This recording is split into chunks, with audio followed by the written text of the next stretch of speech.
जय श्री कृष्णा। आप अपने आप को बड़ा सौभाग्यशाली मानिए दोस्तों कि भगवान श्री कृष्ण की अनुकंपा आप पर हुई है और आपके हृदय में श्रीमद् भगवत गीता के पवित्र विचारों को जानने की इच्छा हुई है।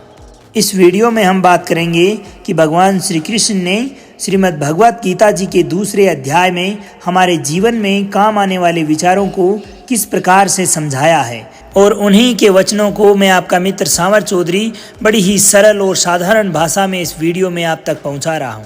अगर आपके जीवन में कोई भी प्रकार का दुख है, कोई भी समस्या है या किसी भी आप चिंता से ग्रस्त हैं, तो इस वीडियो को आखिर तक ध्यान पूर्वक सुनिएगा और इन बातों को अपने जीवन में लागू कर लीजिएगा। मैं यकीन के साथ कहता हूं कि आपका जीवन अवश्य सुखमय हो जाएगा। तो चलिए शुरू करते हैं श्रीमद् भगवत गीता जी के दूसरे अध्याय को। दोस्तों, प्रभु से आप जब कभी भी कुछ मांगने जाते हैं, कुछ अरदास करने जाते हैं, प्रार्थना करने जाते हैं, तो तुम्हें वो नहीं मिलता जो आप चाहते हैं, बल्कि भगवान श्री कृष्ण आपको वही प्रदान करते हैं जिसकी आपके जीवन में परम आवश्यकता है। जो आपके लिए सही है, अच्छा है, आपके लिए फायदेमंद है, वही ईश्वर आपको प्रदान करते हैं। इसीलिए तो कहते हैं कि जो होता है अच्छे के लिए होता है। तो दोस्तों, श्रीमद् भगवत गीता के दूसरे अध्याय से हमें इमोशनल स्टेबिलिटी, आत्मा, मृत्यु, पुनर्जन्म और उचित समय पर सही निर्णय लेने की सीख मिलती है। अब दोस्तों, हमारी हर किसी की एक बुरी आदत है कि छोटी छोटी बात पर हमें बड़ा गुस्सा आ जाता है। तो गुस्से को कैसे नियंत्रित किया जाए, उससे कैसे छुटकारा मिले, इसके बारे में हम इस अध्याय में सीखेंगे। साथ ही जीवन में अगर कैसी भी समस्याएं क्यों नहीं आ जाएं, कैसी भी विपरीत परिस्थितियां, अनुकूल परिस्थितियां आपके जीवन में उत्पन्न हो जाएं, उसके बावजूद आप अपने आप को कैसे प्रसन्न रख सकते हैं, कैसे खुशी आपको मिल सकती है, उसके बारे में भी हम इस अध्याय में सीखेंगे। तो चलिए विस्तार से जानते हैं श्रीमद् भगवत गीता की दूसरे अध्याय से मिलने वाली सीख के बारे में। श्रीमद् भगवत गीता अध्याय 2, सांख्य योग। इस अध्याय की शुरुआत होती है जब धनुर्धर अर्जुन बिल्कुल उदास बैठे हैं। उनके पास में निर्णय लेने की क्षमता तक नहीं है। उन्हें ये समझ नहीं आ रहा कि अब ऐसी स्थिति में क्या करना चाहिए अथवा क्या नहीं। वो बार बार इसी बात को सोच रहे हैं कि इस प्रकार के युद्ध से भला मुझे कैसा सुख प्राप्त होगा। इसमें अपनों को मार के तो मुझे हर प्रकार से दुख ही नजर आ रहा है। अगर वास्तविकता पर आप ध्यान दें तो अर्जुन को कौरवों को मारने में कोई आपत्ति नहीं थी, बल्कि कौरवों के संग उसी के कुल के जो बड़े बुजुर्ग गुरुदेव आदि खड़े थे, उनको मारने से उसको आपत्ति थी, जिनमें मुख्यतः भीष्म पितामह, गुरु द्रोण, गुरु कृपाचार्य। अब इन सब को मारने में अर्जुन को बड़ा दुख लग रहा था। बुजुर्गों को कैसे मारा जा सकता है, कैसे इस युद्ध में आगे जाया जा सकता है, इस प्रकार की बहुत सारी शंकाएं उसके मन में उत्पन्न हो रही थी। तो ऐसी स्थिति में हम क्या माने कि अर्जुन घबरा चुके थे। हाँ, बिल्कुल घबरा चुके थे, क्योंकि उनके पास में ऐसी स्थिति में, ऐसी धर्म संकट की स्थिति में उभरने का कोई मार्ग प्रशस्त ही नहीं हो रहा था। और ऐसी स्थिति में अब अर्जुन को ज़रूरत थी मोटिवेशन की, सच्चाई को जानने की। हालांकि उन्होंने बहुत सारे सिद्धांत बताए, बहुत सारी आशंकाएं जो थी उन्हें सामने लेकर आई, लेकिन अभी तक भगवान श्री कृष्ण ने उनसे कुछ नहीं कहा। अब भगवान श्री कृष्ण इसी दूसरे अध्याय में अर्जुन की तमाम आशंकाओं को मिटाने की कोशिश करते हैं। अर्जुन को ये बताने की कोशिश करते हैं कि सत्य क्या है और झूठ क्या है। वो ऐसा क्या है जो आज तो हमारे सामने है लेकिन कल नहीं रहने वाला, और जो चीज़ हमेशा के लिए शाश्वत रहने वाली है वो क्या है। अब जब अर्जुन को ये समझ में आता है कि मैं बहुत सारी आशंकाओं से घिर चुका हूँ, मेरे सामने जीवन की बहुत बड़ी चुनौती आ गई है, तो ऐसी स्थिति में अर्जुन श्री कृष्ण से कहते हैं कि हे श्री कृष्ण, मैं आप ही का शिष्य हूँ, आपका शरणागत हूँ, आप कृपया मुझे उपदेश दें। ऐसी स्थिति से उभरने का कोई मार्ग प्रशस्त करें। आप जीवन में जब मुश्किलों में पड़ जाते हैं, परेशानियों से घिर जाते हैं, उस समय आपको ये ज्ञात होता है कि आपके जीवन को वापस सही दिशा में लाने हेतु एक सद्गुरु और ज्ञानी पुरुष की आवश्यकता है, जो आपको उचित मार्ग दिखाकर सही मार्गदर्शन कर सके। और अर्जुन के सामने तो साक्षात भगवान स्वयं खड़े थे, जिन भगवान श्री कृष्ण को अर्जुन अब तक मात्र अपना सखा मान रहे थे, युद्ध न लड़ने के लिए तरह तरह के तर्क उनके सामने प्रस्तुत कर रहे थे। वही अर्जुन अब श्री कृष्ण को अपना गुरु स्वीकार करके स्वयं को उनका शिष्य मान लेते हैं और अपने आप को पूर्ण रूप से श्री कृष्ण की शरण में सौंप के उनसे आग्रह करते हैं कि हे श्री कृष्ण, मैं सही अथवा गलत को नहीं पहचान पा रहा हूँ, आप कृपया मेरा मार्गदर्शन कीजिए। ऐसी स्थिति में भगवान श्री कृष्ण मुस्कुराते हुए अर्जुन की तरफ एक दृष्टि डालते हैं। भला उनसे हृदय से कोई व्यक्ति कुछ मांगे और वो दे ही ना, ऐसा भी हो सकता है क्या? नहीं ना। और यहीं से शुरुआत होती है श्रीमद् भगवत गीता जी के उस दिव्य ज्ञान की, जिसे अर्जुन को ही नहीं बल्कि आपको भी बड़े ध्यान से सुनना और समझना चाहिए। अब श्री कृष्ण अर्जुन से कहते हैं कि हे अर्जुन, तुम्हें क्या हो गया है? तुम्हें किसी दूसरे की मृत्यु को लेकर अपने आप को इतना दुखी नहीं करना चाहिए। और वैसे भी तुम्हें क्या लग रहा है कि ये लोग तुम्हारे मारने से मर जाएंगे और तुम ही इनको मारोगे? इन सभी लोगों का अथवा तुम्हारा भी पिछला जन्म भी था और आगे भी होगा। जैसा तुम सोचकर दुखी हो रहे हो वो ज्ञान तुम्हारा अधूरा है। और रही बात इनको मारने पर तुम्हें लगने वाले पाप की, तो ये जान लो कि इन्हें मारने वाले तुम नहीं बल्कि मैं स्वयं हूँ। तुम तो केवल और केवल उनकी मृत्यु का एक कारण मात्र हो और ये तमाम लोग मरने के पश्चात मेरे ही पास आएंगे, क्योंकि ये लोग जिस शरीर को अभी धारण किए हुए हैं वो तो नश्वर है, अमर तो आत्मा है। आत्मा कभी मरती नहीं है, वो परमात्मा में ही विलीन होनी है। इसलिए इन शरीरों को मारने पर अपने आप को बेचैन और दुविधा में मत डालो, क्योंकि ये आत्मा तो शाश्वत है, अजर अमर है। यह एक शरीर से दूसरे शरीर में प्रवेश करती है। जिस प्रकार हम नए वस्त्र धारण करते हैं, पुराने वस्त्रों का त्याग करते हैं, उसी प्रकार यह आत्मा भी पुराने शरीर का त्याग कर पुनः नए शरीर में प्रवेश करती है। इसलिए आत्मा ना तो कभी मरती है और ना ही उसे मारा जा सकता है या नष्ट किया जा सकता है। नैनम छिदन्ति शस्त्राणि नैनम दयति पावकः न चैनम क्लेदन्तापो न शोष्यति मारुतः। अर्थात इस आत्मा को ना तो किसी शस्त्र के द्वारा खंडित किया जा सकता है, ना ही अग्नि के द्वारा जलाया जा सकता है, ना जल द्वारा भिगोया जा सकता है और ना ही वायु द्वारा सुखाया जा सकता। क्योंकि आत्मा तो बार बार नया जीवन लेकर हर बार एक नया शरीर धारण करती है और यही प्रकृति का चक्र है। इसलिए हे अर्जुन, जन्म देने वाला और मारने वाला मैं स्वयं हूँ। अब तुम ही मुझे बताओ कि क्या तुम किसी मरे हुए व्यक्ति को वापस जीवित कर सकते हो? नहीं ना। तो फिर तुम किसी जीवित व्यक्ति को कैसे मार सकते हो? क्योंकि जीवन देने वाला भी मैं ही हूँ और मारने वाला भी मैं, और इन सब की मृत्यु मैंने तुम्हारे हाथ लिखी है। अब ये सब प्रकृति का चक्र है, तो भला तुम इसके जिम्मेदार कैसे हो सकते हो?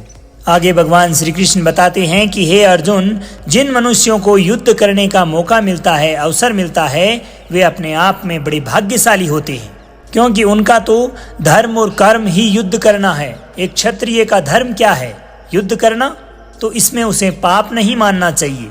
और तुम एक क्षत्रिय हो, यदि तुमने ये युद्ध नहीं किया, यानी तुमने अपना धर्म और कर्म अच्छी तरह से निर्वाह नहीं किया, तो भविष्य में तुम्हारे नाम के आगे कलंक जुड़ जाएगा और तुम्हारे जैसे योद्धा को एक कलंकित जीवन मिलना मृत्यु से कम नहीं है।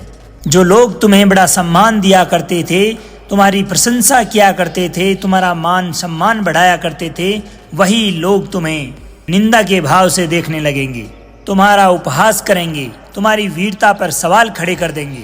इसलिए हे अर्जुन, तुम सुख दुख, लाभ हानि, हार जीत सबको त्याग कर अपने विचारों को स्थिर करो और युद्ध के लिए तैयार हो जाओ, जिसमें या तो तुम युद्ध में परम गति को प्राप्त करके मेरी ही शरण में आ जाओगे, या फिर विजेता बनकर धरती पर ही सुखों का भोग करोगे।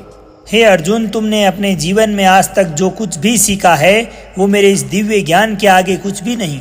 अर्थात तुम्हें अपने निश्चित कर्मों का पालन करने का पूरा अधिकार है, लेकिन तुम अपने कर्मों का फल प्राप्त करने के बिल्कुल भी अधिकारी नहीं हो।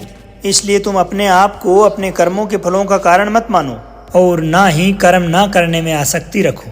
तुम अपना कर्म करने से पूर्व ही उससे आने वाले परिणाम के बारे में सोच रहे हो, जबकि तुम्हें ये जान लेना चाहिए कि फल देने वाला मैं हूँ और कर्म करने वाले हो तुम। तुम अपने कर्तव्य का पालन करो, मैं अपना काम स्वयं करूँगा। इस पर अर्जुन ने श्री कृष्ण से कहा कि हे श्री कृष्ण, आपने मुझे अपने विचारों को नियंत्रित रखने, अपने इमोशंस, थॉट्स को कंट्रोल रखने के लिए कहा था, तो ये कार्य मैं कैसे करूं?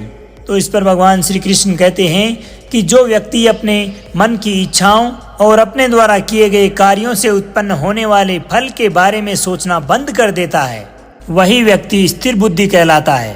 ऐसे व्यक्ति को ना तो स्वयं के साथ बुरा होने पर दुख होता है और ना ही किसी कार्य के अच्छे होने की खुशी। जिस व्यक्ति के अंदर से हर प्रकार की भावना, क्रोध नष्ट हो जाता है, जो शुभ अशुभ के चक्कर से बाहर निकल चुका है, जो इस प्रकार से अपनी इच्छाओं को वश में कर लेता है जैसे कोई कछुआ खुद को खुद में ही समेट लेता है, उसी मनुष्य की बुद्धि स्थिर हो जाती है। क्योंकि सदैव अपनी इच्छाओं के बारे में सोचते रहने से वो इच्छाएं हमें अच्छी लगने लगती है और ऐसे में उन इच्छाओं को पूरा करने का मन होता है। परंतु जब उन्हीं इच्छाओं को पूरा करने में कोई कठिनाई आती है, कोई समस्या आती है, तो ऐसी स्थिति में क्रोध उत्पन्न होता है और क्रोध आने पर मनुष्य की मति भ्रष्ट हो जाती है, पागल हो जाता है और ऐसी स्थिति में वह अपने कर्म और धर्म को भूलकर नीचे गिर जाता है। परंतु यदि कोई अपनी इच्छाओं को वश में कर लेता है और इच्छाओं का गुलाम नहीं होता तो उसका अंतर्मन शुद्ध हो जाता है और इसी के साथ उसके दुखों का भी अंत हो जाता है। और जब जीवन में दुख समाप्त हो जाते हैं तो उसकी बुद्धि स्वतः ही स्थिर हो जाती है। परंतु जब ये इच्छाएं और कामनाएं मन से नहीं जाती, वो मनुष्य अपने जीवन में कभी शांति नहीं पाता। और जिसके मन में शांति ना हो वो खुश कैसे रहेगा भला? उसकी हालत तो उस नाव की भांति होती है जिसको कि हवा किसी भी रुख में बहा कर ले जाती है। और स्थिर बुद्धि वाला मनुष्य उस सागर की भांति है जिसमें चाहे कितनी भी नदियां आकर क्यों न मिले, फिर भी उसे कोई फर्क नहीं पड़ता। और ऐसी ही स्थिर बुद्धि वाला मनुष्य मृत्यु के बाद मेरी शरण में आता है। दोस्तों, इस संसार में बहुत से लोग होते हैं जो किसी न किसी वजह से अपने प्रियजनों को खो देते हैं। और जिसने ऐसा नहीं देखा है या अपने जीवन में ऐसा दुख कभी महसूस नहीं किया है, उनको ये जान लेना चाहिए कि उनकी स्वयं की अथवा उनके प्रियजनों की मृत्यु भी एक दिन निश्चित है। क्योंकि जो जन्म लेता है उसकी मृत्यु निश्चित है, यह एक शाश्वत सत्य है। तो इस पे दुख बिल्कुल नहीं करना चाहिए। ऐसी स्थिति में उदास होने का कोई प्रयोजन नहीं है, क्योंकि स्वयं भगवान ने कहा है कि हम अपने जन्म से पूर्व भी इस दुनिया में नहीं थे और मृत्यु के बाद भी नहीं रहेंगे, लेकिन उस दौरान हम किसी न किसी रूप में इस ब्रह्मांड में अवश्य रहेंगे। और इसीलिए हमें मौत से कभी डरना नहीं चाहिए, क्योंकि या तो हमारा पुनर्जन्म होगा या फिर हम हमेशा हमेशा के लिए परमात्मा में विलीन हो जाएंगे। और जब सब लोग आखिर में एक ही जगह विलीन होने हैं तो फिर किस लिए भावुक होना, किस लिए उदास होना? और यही प्रकृति का नियम है। हम केवल ये शरीर मात्र नहीं हैं जो हमें डरने की आवश्यकता हो। हम वास्तविकता में आत्मा हैं और उसी परमात्मा का अंश हैं जिसको हम भगवान कहते हैं, ईश्वर कहते हैं। और जब हमें बनाने वाले भगवान ही हैं तो हमें आखिरकार उनसे मिलने का ही प्रयत्न करना चाहिए। ये दुनिया तो मात्र उस ईश्वर का एक माया जाल है। दोस्तों, अर्जुन मोह में फंस चुके थे, इसीलिए वो कोई डिसीजन नहीं ले पा रहे थे, कोई भी उचित निर्णय तक पहुंचने में असमर्थ थे।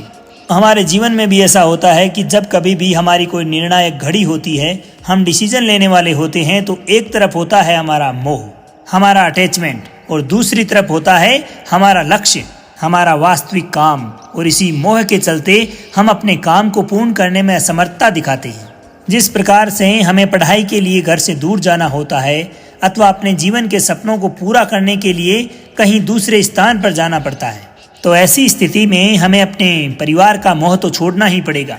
इसीलिए जीवन में कोई भी निर्णय लेने से पहले यह आपको जरूर देखना है, यह निश्चित करना है कि आपके जीवन में मोह कौन कौन से हैं, कौन कौन से वो अटैचमेंट्स हैं जो आपके टारगेट को प्राप्त करने में बाधा बन रहे हैं। उन्हें आपको दूर करना ही पड़ेगा। दोस्तों, हमारे जीवन में आने वाले दुखों का सबसे बड़ा कारण है हमारा सदैव अपनी इच्छाओं के बारे में सोचते रहना। जब भी हम अपनी इच्छाओं के बारे में सोचते हैं तो समय बीतने के साथ साथ हम उन्हें पूर्ण करने की भी पूरी कोशिश करते हैं। और जब किसी कारणवश वो कोशिश नाकाम हो जाती है तो क्रोध उत्पन्न होता है, और ये क्रोध ही हमारे जीवन की प्रसन्नता, खुशियाँ छीन लेता है।